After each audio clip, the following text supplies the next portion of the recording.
Bonjour, je suis Diarra Ahmed Faman, directeur RH Group chez Movis International.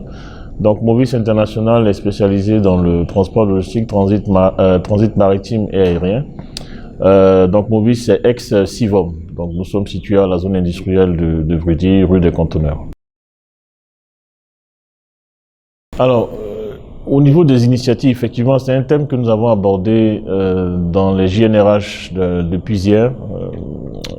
À titre personnel et privé, dans une récente vie où j'ai été DRH dans la grande distribution du groupe CDCI, nous avons utilisé justement un programme qui a été mis en place par l'État, on va dire, l'Agence Emploi Jeunes, qui était le programme d'aide à l'embauche. Et c'est un programme qui nous a beaucoup aidé dans le déploiement de nos effectifs au niveau, lorsque nous étions en pleine expansion de nos magasins. Donc nous avons eu recours au programme d'aide à l'embauche qui consistait à peu près 200 jeunes que nous avons formés au métier de rayonniste et de caissier.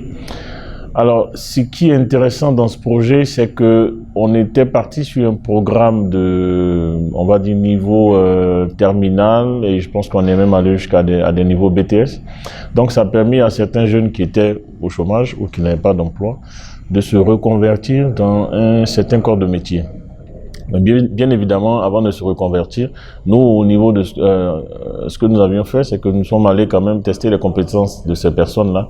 Parce qu'avant de venir être caissier ou bien rayonniste, il y a un minimum de base et de compétences que nous demandons au niveau des candidats. Donc, c'est ce qui a été fait pendant les sélections. Et nous avons intégré ces personnes-là dans des stages au niveau de nos différents magasins, précédents magasins, voilà.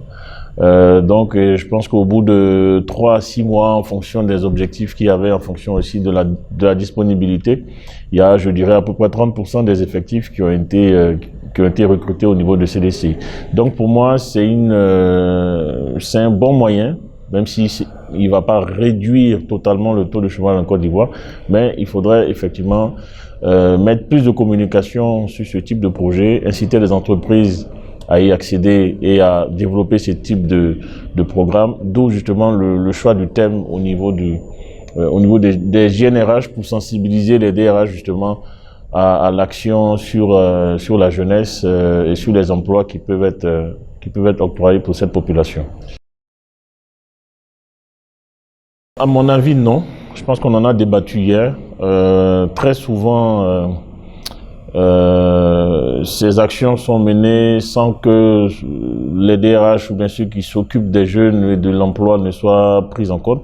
Parce qu'aujourd'hui, sur le terrain, on le voit tout de suite, hein, on parle d'inadéquation emploi et offre. Il y a la formation qui n'est pas gérée, qui n'a pas vraiment de crédibilité dans certains domaines. J'ai des confrères qui ont formé, je pense qu'il y a eu une initiative qui a été prise sur 500 jeunes au niveau des ressources humaines, et le constat était tel que pendant ces séances de formation, on s'est aperçu qu'il y avait vraiment un gap en termes de connaissances, même sur la pratique du métier des RH.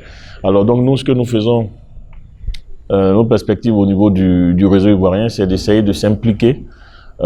Justement, le réseau se mettra à la disposition des organisations locales et même des écoles afin de pouvoir parfaire en tout cas leur programme. Bon, là je parle vraiment plus du côté RH, hein, afin de pouvoir parfaire leur programme en termes de ressources humaines. Et nous, étant des RH, nous avons la possibilité de dire quels sont nos besoins, quelles sont nos attentes en termes de pratique, quel type de profil nous allons rechercher dans les mois et les années à venir. Donc, il serait intéressant qu'on puisse prendre effectivement la réalité de nos entreprises, la réalité de nos besoins pour pouvoir permettre en fait de mettre en place cette politique.